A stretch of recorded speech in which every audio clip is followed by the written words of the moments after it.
Si mon kine kotala ndenge likambo ezali. On a likolo comme ya pasi. On a comme kolela lela pasi papa.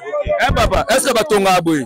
Na kama l'État ngo na batonga ba étage yango. Batonga ba étage yango na kama l'État. Balandela non état nde tonga ba. Et là liboso wela non. Colonne, yo wele colonne te. Batonga ba blik. Assurance ni yango ça. Ça nda bon mokili mobimba. Kuna pe mutabuka ni lokolo. Tolo ba quartier ba commune à danger. Na danger ko. Mais en plus c'est bemba we mutakufi. 2 semaines on a 3 jours.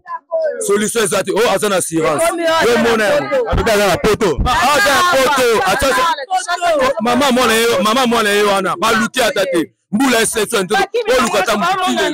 Ba bakini. Papa papa ndako bango se bakini bango monana te. Siko solution ni bango ba luka biso ndako. Mire koya. Epa na biso ndako komi ko koya, mire komi ko koya. Donc toujours kota na kati.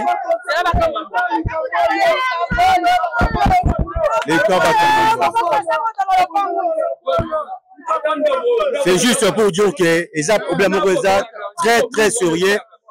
Construction anarchique na Kinshasa c'est un danger. Déjà na kokweli mutu akufi mais ba voisin le pont aux ndinga ba en danger. On ne remet pas à demain ce qui est prévu pour aujourd'hui. Ministre de la Justice, bon à disposition parce que danger est awa. Oh baba nini. Oh baba nini. Baba la songo papa. Na commune. Eza la commune à Barumbu papa. Quartier nini.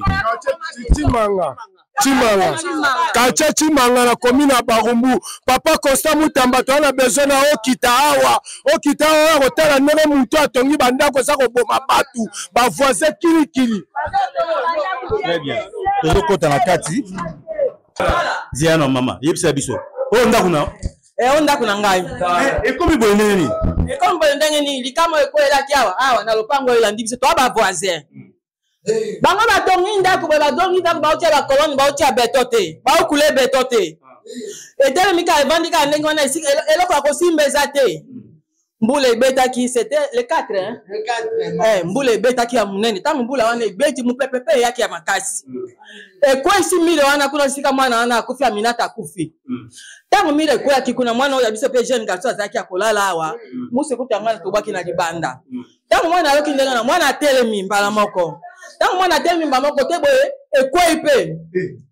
Biso moi lisungi zaki moi muke po biso toza moi espace papa yako ta côté ku avec distance la biso moi espace ça baka biso côté bomona côté ba bete minene ko yaki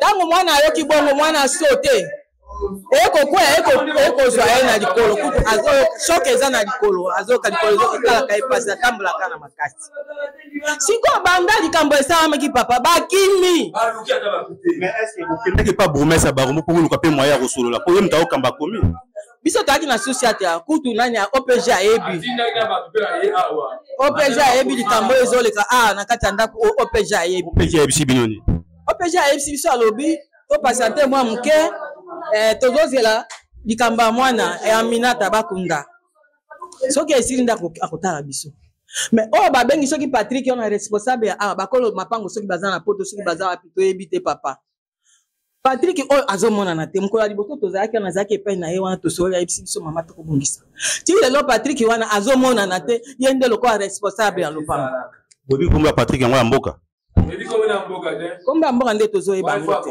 ti lelo papa bambulo ezobeta tala kaka ndenge ezali tala kaka likolo kuna ndenge ezali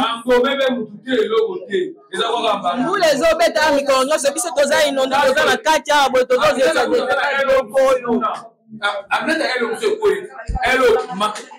Aminata kufina elo mususu kuna elo peso ye nande ekwemende mususu yo mwideka na elo peso kuna sima ekwe yera ba colonne ne wana te ba colonne ya te ba konte awe ko ba brique e bebe ba nata tisco na morgue desimela ngo amona na te azo mama mwana ote na pesa bino mbongo okunde bembe o 2000 o 1500 ezo mona na pete so justice mboka ngo to ebite toke kuna masisa comme kokenge na mama mwana otokango abaganga kate bokanga tendenge ni mwana mutu azana morgue siko to comprendre te tolele pa nani siko biso moko batamukito ko venger po batiki l'état po na mboka po alandela biso to ba na mboka moto aleki l'état za te justice ekosama te biso to mona l'état assez important te kolo lopango aleki l'état yo mona 2 semaines ata muta tutaki mbwa ya bato aluka kolo na ete ata soso to mona parquet bango genge biso timba parquet bango ya assurance ni 100 francs ebebe la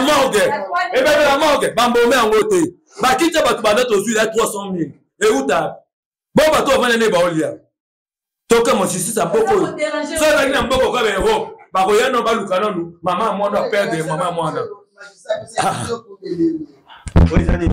magistrat apesi biso te triste na magistrat tolanda baba nga na aleki na ye tote trop sire na magistrat apesi biso nini kada biso mpe kotanga mingi te mama mwana ayebi ke nde totiki ebemi na morgue toyepa magistrat ta mosusu magistrat aide biso po te balance base ya po epesa biso to équilibre po soki tozokoka te ndo ane magistrat na ake kosala na ye makambo na ye akomi mama mosusu tokende bambo akunde bembe siko apesi encore na sens nini akunde bembe na mbongo bakoma po aliesi ye oleba nese milimo babu yo mona apesi encore na akunde bembe ngo tokoza bite okira lobi na ngai mama Chantal bazala silence ke ne okunde bembe bazala silence ke okunde bembe bebe ondo na ndenge nini ebe monde po debike magistrat debika olandeli comme na bosembo na ndem ka kufi po liwo pe ko zoye dezo tout le monde ndenge pondana ba présidente to kasi ye pesa aide ko ede biso to so bembe ya pesi biso ne lettre ngo lingo ba assigner ya ke ko kunde bembe papi mama boso so na famille wana ko o la tibo conclure a dossier beaucoup ba pesi no bembe bokunda alors que bomoni famille wana te eloko silikaki na esa ta morgue bo pesa ngaso on ne pas procureur ndeni magistrat pesi ngai na kunde bembe famille ni mwenda nte de procureur albi alomba zu dossier wana akepesa ngona magistrat mususu asa misabiso chilelo une semaine bien un jour. Merci beaucoup. Moi je pense que motu azali kola mi piko azate tolo ba ke dossier est très sérieux ba autorité ba konzambo ka bozwa. Pourquoi? Parce que au-delà yandeko Aminata Koufi bota la banda ko zanzinga nzinga déjà en danger. Nani akoki ko permettre que ndako na ye atonga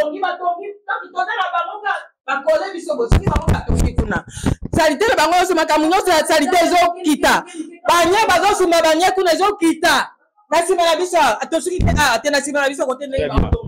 Je pense que dossier to beta c'était ne bolanda na PSTV et là dossier to landa de près ministre de la justice la première ministre bota la maman a perdre moi na ba maman ba perdre banda kuna bango et ça normal te ndeko